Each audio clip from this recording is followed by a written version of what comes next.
Olá, meus irmãos, sejam bem-vindos a mais um estudo bíblico da nossa igreja. Estamos acompanhando o circuito, vou ler o texto baseado no circuito da semana 21, texto que está lá em Mateus, capítulo 20, você pode abrir a sua Bíblia, Mateus capítulo 20, nós vamos ler do versículo 20 ao 28, se você não tem como parar para ler, tá tudo bem, você vai ouvindo enquanto eu leio, tá bom? Antes da gente ler a palavra e conversar, ora comigo. Senhor Deus, nós exaltamos o Teu nome, glorificamos o Teu nome, é um privilégio, papai, a gente poder ter esse ambiente onde a gente te busca na palavra, onde Teu Espírito se revela a nós, enquanto Teu Espírito revela ainda mais quem nós somos, mas mais do que isso, revela quem Tu és. Te peço que o Teu Espírito abra as nossas mentes, que o Teu Espírito abra o nosso entendimento, para que a gente possa compreender mais e mais as realidades do reino. Opera um milagre da convicção dos pecados agora, e que a gente possa Te ouvir enquanto lê a Tua palavra. Em nome de Jesus. Amém.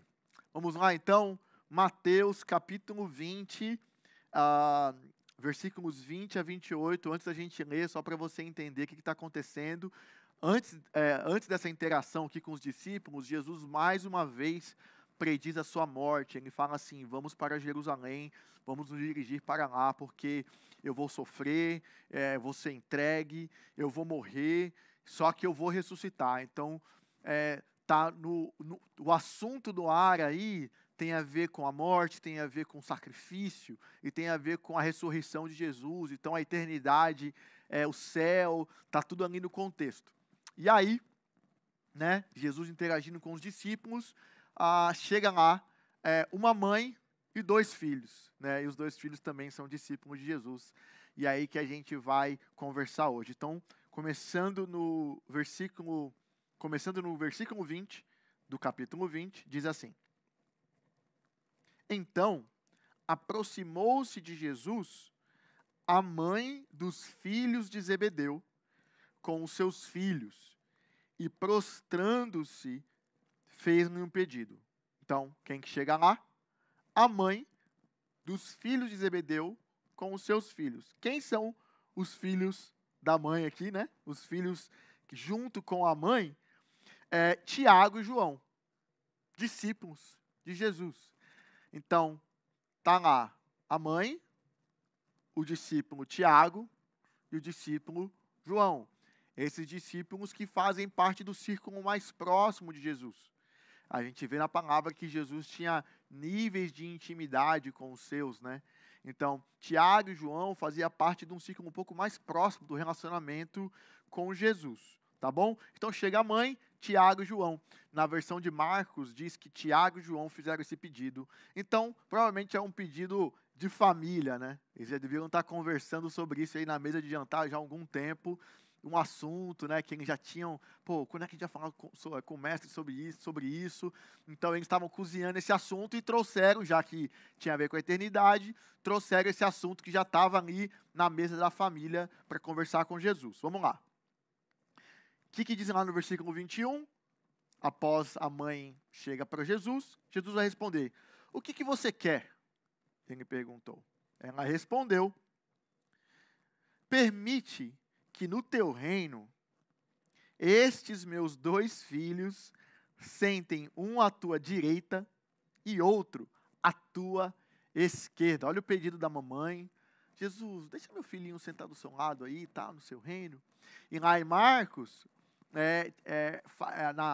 fala como se os filhos também estivessem falando isso. Assim. Então, eles têm um desejo de no reino, um sentar à direita e outro à esquerda do mestre. Aí eu pergunto assim, qual é o significado, o que significa o rei que tem toda a autoridade e poder? Então, quem está à direita do rei é o segundo no poder. Segundo no poder e autoridade. E quem está à esquerda é o terceiro no poder e na autoridade.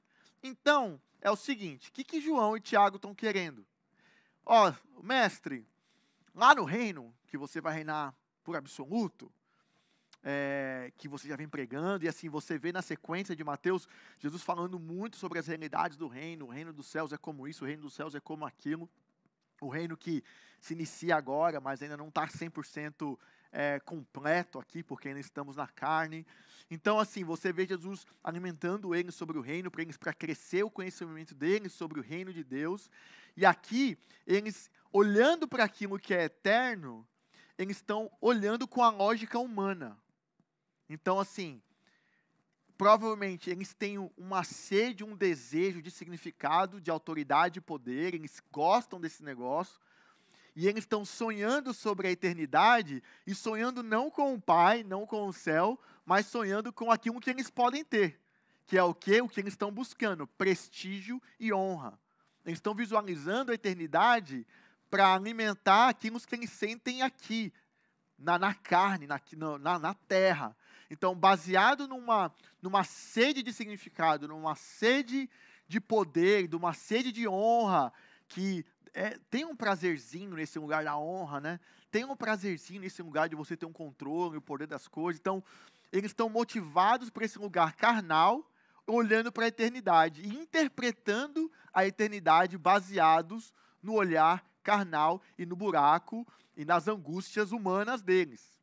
É isso que está acontecendo. Eles estão olhando para o céu, para aquilo que vai acontecer e querendo sanar aquilo que eles estão sentindo aqui na terra.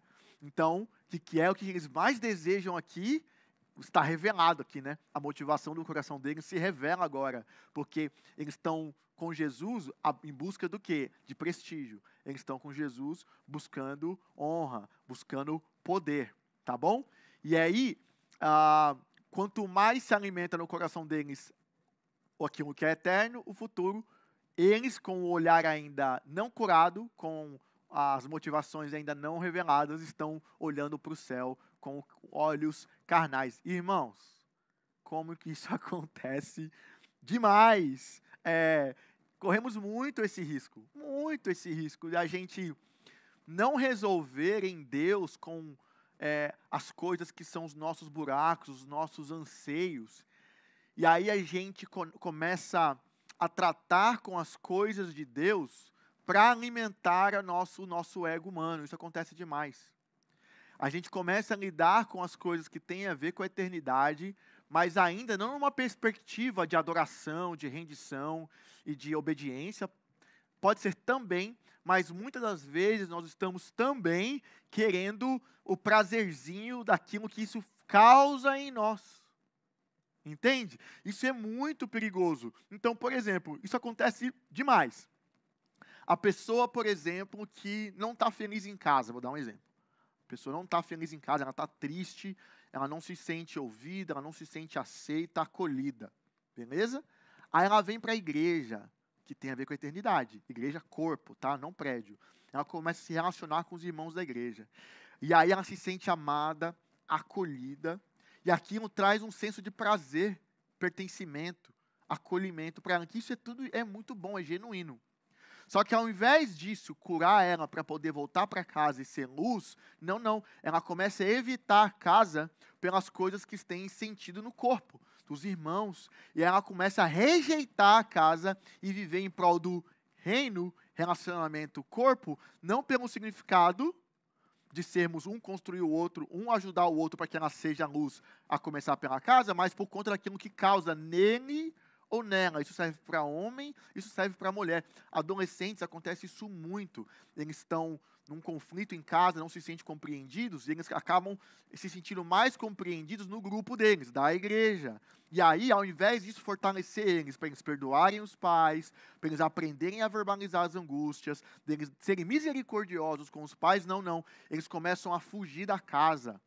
E aí eles estão só compensando o buraco humano deles, a angústia deles, não estão indo para Jesus com Jesus sendo a cura, não estão sendo confrontados, não permitem ser confrontados, e eles só aproveitam daquilo que é espiritual, eterno, para satisfazer a angústia humana deles. Isso acontece muito. Gente, tem muito caso, por exemplo, de pastores que começam cheios de sede, cheios de vontade, só que no decorrer da história o coração começa a amargurar, começa a ficar pesado, eles não conseguem lidar com as frustrações, não conseguem entender os propósitos de Deus, o coração se fecha para o propósito da igreja, mas eles não saem.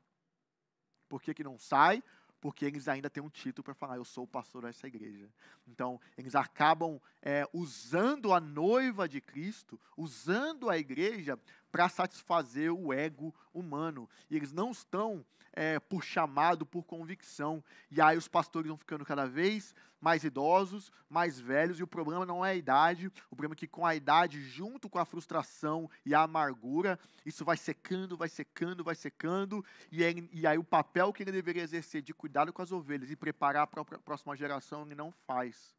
Gente, isso acontece demais. Eu posso continuar. Mais um exemplo. Por exemplo, pessoas que não se sentem felizes no mercado de trabalho, não se encontraram na vida profissionalmente e na identidade delas. Quando elas começam a exercer qualquer posição de liderança na igreja e de evidência, seja ela qual for, qualquer posição, aquilo dá um prazer normal, dá um prazerzinho gostoso, só que por conta do buraco não resolvido em Deus, ela começa a precisar daquela posição e ela não larga a posição. Então ela não está mais ali no propósito de ser influência para os outros, não. Ela está ali para poder resolver o buraco dela. Gente, poderíamos ficar aqui várias vezes, por muito tempo, ainda conversando sobre potenciais pecaminosos dos nossos corações. Mas aqui é muito lindo você ver que a Bíblia não esconde a humanidade dos discípulos, porque também não precisamos esconder a nossa. Né? Para a gente poder tratar desses lugares dos nossos corações, precisamos ser honestos e precisamos confessar isso a Deus e a irmãos de confiança para que a gente possa constantemente estar sendo iluminado pelo Espírito e sondando os nossos corações. Porque quando a gente entra no campo do coração, irmãos, eu já falei isso aqui outras vezes, não sobra ninguém. Corremos muitos riscos quando a gente atrela a espiritualidade ao comportamento só. Tem afeta o comportamento. Mas não podemos analisar só baseado no comportamento. Me converti, parei de beber, parei de fumar, parei de transar. O que Deus está fazendo em nós vai muito além de parar de fazer coisas do lado externo. Por isso, quanto mais perto da glória, mais ciente de quem nós somos, a gente vai se tornando. Por isso que o apóstolo Paulo vai dizer lá em Gálatas capítulo 6, quanto a mim, que eu jamais me glorie, a não ser na cruz do nosso Senhor Jesus Cristo. Essa é a realidade. A gente não consegue se gloriar em nós, porque nós somos mudados, a cada dia é melhor, mas uma hora o Espírito revela uma coisa. Aí você cai em arrependimento e você tem que pedir desculpa, pedir perdão, para Deus sim, em primeiro lugar, e às vezes você vê que aquilo que você falou para o seu marido, para a sua esposa, veio de um lugar de humanidade pecaminosa, você precisa ir lá e pedir perdão, aí você fala, não, beleza, resolvi isso aqui.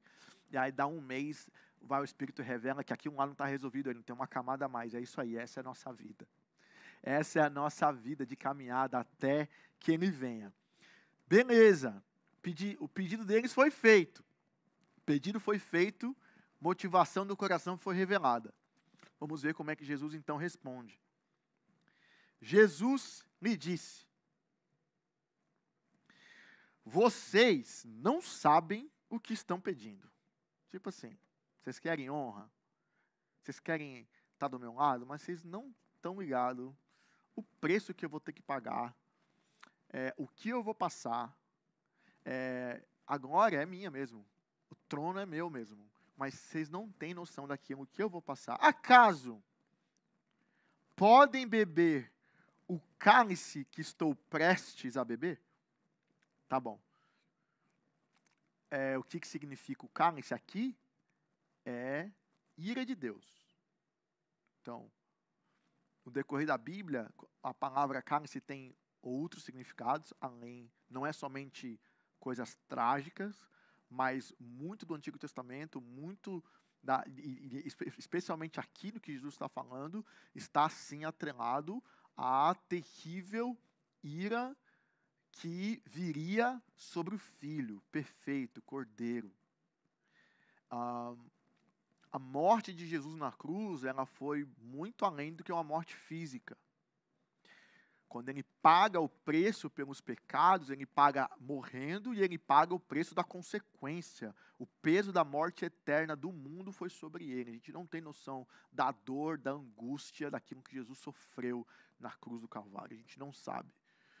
Quanto mais a gente reflete nisso, mais o Espírito nos revela e mais a gente ama o Filho pelo que ele fez e se sente amado pelo que ele fez. Então, Jesus está falando assim, ó. Vocês têm noção do que eu vou passar? Vocês podem beber esse cálice? Aí, o que eles responderam? Rapidamente. Claro! Ei, tá comigo! Podemos! Ó os discípulos aqui, ó. Claro! Podemos, responderam eles, né? Aí eu fico imaginando Jesus, assim, né? Olhando para eles. Igual Pedro, quando Jesus fala assim, ó. Ainda hoje, antes que o galo cante, você vai me negar. Claro que não! Tá doido? Não, tô contigo até morrer. E negou. E eles aqui, eles não têm noção do que eles estão falando. Pode até ter um desejo humano, mas ele não foi revelado a eles o que queria passar, o que Jesus realmente ia passar. Eles não fazem ideia. Então, seguindo, olha só a resposta de Jesus. Como Jesus é amoroso. Jesus lhe diz: certamente vocês beberão do meu cálice. Então, Jesus aqui não está falando do significado da morte dele. Que ele morreu para que alcancemos perdão pelos pecados. Né? Nós estamos cobertos do sangue do Cordeiro e por isso nós temos acesso ao Pai. Isso é só o Filho. Essa morte é só dele. Mas, por que Jesus está falando certamente vocês beberão? É em parte, porque eles também, todos eles depois, ou morreram, ou foram, todos eles sofreram. Só João que foi lá para a ilha de Patmos e depois morreu. Mas os outros perseguidos, assassinados por conta do Evangelho, por conta da mensagem, das boas novas. Então, beleza, certamente vocês vão morrer. Não a minha morte, mas sim, em parte vocês vão beber desse cálice. Mas, volta para a pergunta inicial. Eles querem sentar à direita e outra à esquerda. Versículo 23. Ou sentar-se à minha direita ou à minha esquerda, não cabe a mim conceder. Esses lugares pertencem àqueles para quem foram preparados pelo meu Pai. Olha só, Jesus aqui não está negando que no reino não haverá lugares diferentes. O que ele está falando é, quem vai sentar, quem não vai sentar, se vai haver diferentes níveis de glória, o que seja. O ponto aqui é que quem vai estar aqui, quem vai estar ali, não cabe a mim. É muito lindo você ver que mesmo na relação da Trindade, né, que é um Deus, existe uma relação de autoridade. O filho conhece o pai conhece o filho, e o filho obedece o pai, enquanto o pai ama o filho ama o pai, nessa relação de obediência. Isso é maravilhoso, isso nos inspira a nos entregarmos ainda mais nessa relação de obediência ao nosso Pai perfeito e àqueles que têm Pai na terra também. Então, Jesus está falando que é o seguinte, aqui eu não mexo, quem manda é o meu Pai, cabe a Ele. E aí o que aconteceu logo depois? No versículo 24. Quando os outros 10 ouviram isso, ficaram o quê? Indignados. Com Tiago e João, com os dois irmãos. Então os caras estavam ali pescando a conversa. Ali, aí, que doideira. Olha o que os caras estão falando, mano, pedindo para o mestre. Um quer sentar à direita, outro quer sentar à esquerda. Aí minha pergunta para você, meus irmãos, por que vocês acham que os outros discípulos ficaram indignados? Você acha que eles estavam indignados pelo coração egocêntrico, egoísta, o coração que tem sede de poder dos outros dois? Tipo assim, olha que pecadores, olha que coração interesseiro. Como é que pode, mano? A gente está aqui com o mestre, experimentando da presença do nosso Salvador e os caras estão pensando em glória. Você acha que é isso que eles estão pensando? Claro que não. Eles também querem. Eles são tudo farinha do mesmo saco. E nós também, humanos, pecadores, que carecemos da graça de Jesus todos os dias. Eles também estavam, na verdade, enciumados, porque a mesma coisa que os dois pediram, tiveram coragem de pedir, eu acho que eles também queriam, só não pediram. E eles estavam com raiva, não por conta do coração ruim, ou da motivação deturpada, não. É porque eles também tinham essa motivação deturpada e também queriam esse mesmo lugar de honra, de poder e de autoridade. Então Jesus pegou a história, pegou o conflito, Jesus conhece as motivações, conhece o coração. Jesus disse, pessoal, tá bom, vamos conversar? Juntou o pessoal e falou assim, ó, versículo 25. Jesus os chamou e disse, os discípulos, vocês sabem que os governantes das nações as dominam e as pessoas importantes exercem autoridade sobre elas. Então Jesus vai trazer um ensinamento e começa a falar, então, vocês querem falar sobre poder e autoridade? É isso, o conflito é esse, vocês estão entendendo, vocês estão com essa sede de poder, mas entendendo do jeito errado, ou ainda desejando do jeito carnal de vocês? Então vamos conversar sobre como no reino nós lidamos com poder e autoridade, privilégios. Então ele começa falando da lógica do mundo. Ele começa falando daquilo que eles vivem e eles ainda não foram libertos no coração da lógica do mundo. Ele fala, vocês sabem que na realidade humana, os governantes, eles dominam as nações. Os governantes estão aqui e eles exercem domínio, eles que mandam, eles controlam. Então essa é a referência que eles têm de poder e autoridade. Domínio, autoritarismo, mandou calar a boca, vai e obedece.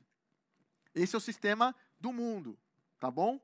E ele vai falar que as pessoas importantes, que as pessoas de status, as pessoas que estão nas primeiras páginas aí, as pessoas que estão sendo mais vistas e veneradas, essas pessoas que são importantes aos olhos humanos, o que elas fazem? Elas exercem autoridade. Então, como as pessoas que se destacam, elas estão num lugar de superioridade das outras pessoas. Então, governo, quem governa domina. Para você se destacar, você precisa ser importante ao olhar do outro. Essa é a lógica do homem. Então, ao olhar humano, ela começa a reconhecer os valores do outro, admirar. Consequentemente, essas pessoas que são importantes ao olhar dos outros, elas se colocam num lugar de superioridade. E aí isso também se torna um lugar de domínio, de controle. Isso é humano, não é de Deus. Então, irmãos, pastores e líderes, dominadores, não tem nada a ver com o reino de Deus. Pastores e líderes, que é my way or the highway, isso aí não tem a ver com Deus. Pastores que não conseguem trabalhar com outros níveis de autoridade dentro da própria comunidade, porque Deus dá dons às pessoas, ao corpo, e Deus vai trazendo pessoas, e aí pastores que calam as vozes de influência e de cuidado das ovelhas, as vozes de outras pessoas, vozes boas até, com medo de perder o poder e a autoridade, não tem nada a ver com Deus.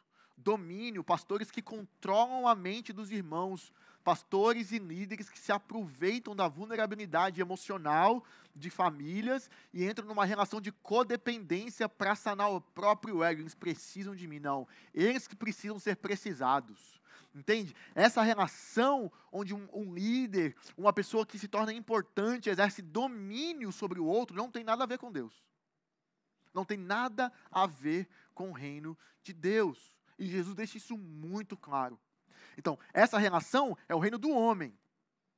Os homens que não conhecem o céu, não conhecem o que é autoridade, eles lidam assim, porque eles precisam disso para viver. Nós temos Deus, não precisamos disso para viver, não precisamos lutar por nossa identidade. Nós sabemos quem nós somos. Nós não precisamos lutar pelo prazer que dá esse falso senso de prazer de dominar o outro, isso é demoníaco. Não, porque nós encontramos a nossa fonte de prazer. Então a gente não precisa mais dessas coisas. Quem não encontra, usa das coisas do reino para sanar o ego. Gente, isso acontece muito. Mas aí, Jesus não para aqui, né? Ele apresenta a lógica do reino, a lógica humana. Só que ele então vai apresentar a lógica do reino. Beleza, vocês entendem poder e autoridade desse jeito. Deixa eu te falar como que eu entendo. Não será assim entre vocês. Jesus no versículo 26 vai dizer. Ao contrário. Olha a lógica do reino. Quem quiser tornar-se importante entre vocês, então não tem problema de você desejar ser relevante, ter esse lugar de importância. O problema é como que a gente interpreta isso, né? Quem quiser tornar-se importante entre vocês deverá ser o quê? Servo.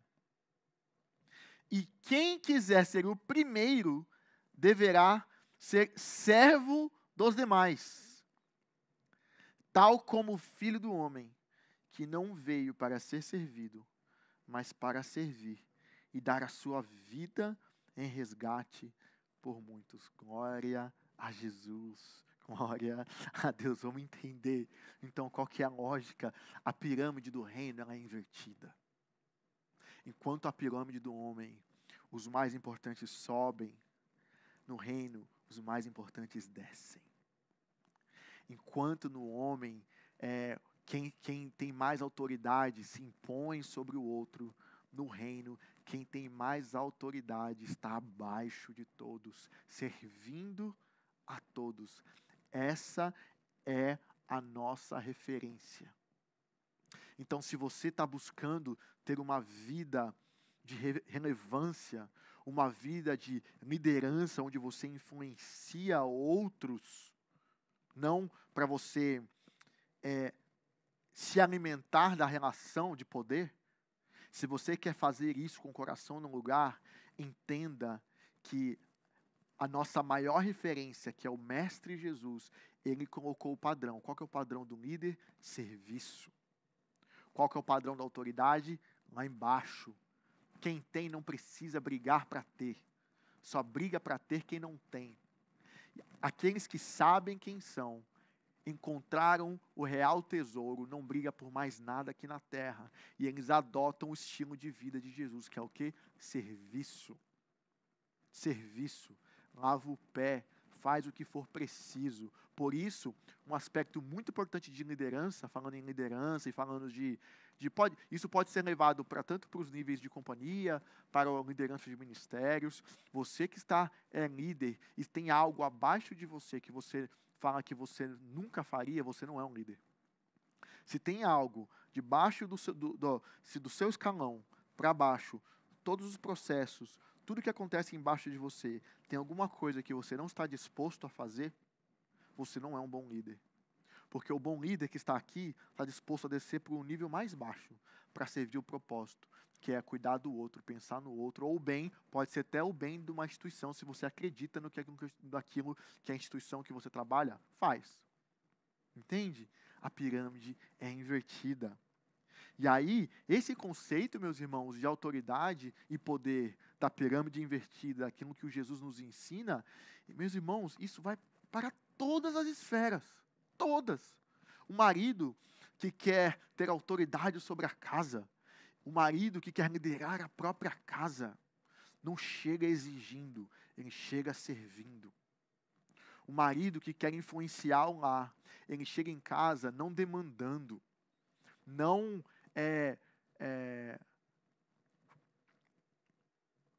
exigindo uma relação de falei, pronto, acabou e obedece, vai, cala a boca. Ele não chega em casa no dia que a esposa não conseguiu lavar a louça, não conseguiu terminar a comida, por alguma razão da correria com as crianças, não chega em casa exigindo, brigando, pô, não fez nada o dia inteiro, você só fica em casa. nem se você faz direito. Entende? O marido que chega cansado, sabe que a tua esposa também está cansada, chega em casa, não está pronto, ele fala, amor, o que eu posso fazer para te ajudar? Porque a liderança é serviço. Entende? O filho, falo isso muito, tá? Para os adolescentes na sexta-feira. O filho que entende o padrão de Jesus, não chega em casa, vai para o quarto e fica no mundinho dele, não. Ele chega em casa e pergunta para o pai e para a mãe, como eu posso ajudar? Tem algo que eu posso fazer? Entende?